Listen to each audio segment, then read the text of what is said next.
There are several iconic cars when it comes to movies and TV, and one of the most well-known is the DeLorean, featured so prominently in Back to the Future. Netflix now has the story behind the car, and more importantly, its maker, with myth and mogul, John DeLorean.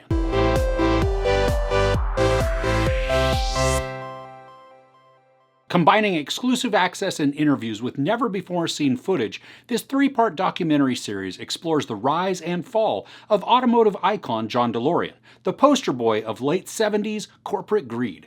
Epitomizing these hubristic times with his grandiose vision of the car of the future, the series shows how John DeLorean came to captivate the world. So a documentary on legendary car maker John DeLorean isn't a new thing. And I've never seen any of them, so this information was brand new to me. Hopefully there is enough new info that will present a new or at least an intriguing story for those that are familiar with his drama. A lot of the footage in this doc comes from Oscar-winning director D.A. Pennebaker, who directed the documentary Bob Dylan, Don't Look Back. I like that in this we get so much of the story told directly from DeLorean himself, because he granted the filmmakers crazy access to just about every area of his life. We get to see portions of him in private board meetings, on phone calls with investors and other members of the board, and even as he would be in the car with his wife on the way to some event. All these moments give us a good picture of who DeLorean was, especially as we watch him in the quiet and those private moments where nothing is really happening other than the man just alone with his thoughts. The story is not totally told in chronological order, but it does flow well and it makes sense. The way this progression works is that the story focuses on the events of DeLorean creating his company, and then we'll go back years or even decades to provide background and supporting evidence for a behavior or a particular mindset. The documentary leapfrogs its way back and forth through his life,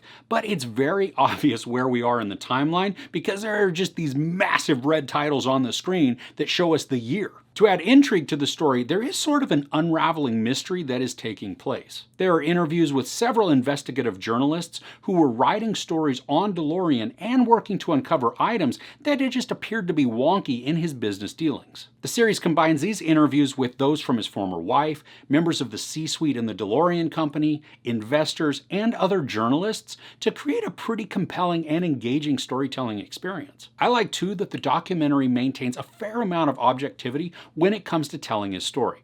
The filmmakers don't shy away from the drama and the suspected criminal activity. And I didn't get the feeling that this was a puff piece just made to gloss over his misgivings, despite his own interview footage trying to paint himself in the best light possible. He would spend what he could to avoid showing the cracks in his armor. Each of these 3 episodes is about 40-ish minutes, so the whole thing combined isn't too long of a binge. I found the information pretty engaging and liked how it guided me through the dream, formation, and eventual collapse of the DeLorean Motor Car Company. And all the while, we watched the determination of a dreamer working every single angle to make that dream come true. There are moments where I felt sympathy for the man, and I wanted to believe that he had at least semi-altruistic intentions when it came to building his factory in Belfast. To find out about the massive unemployment rate there, and then to have a solution in place, only to then have it come careening to a halt, was probably very heartbreaking for DeLorean. He genuinely seemed like he wanted to keep the factory going to help the people. But I say that and also fully acknowledge that the man was hubristic,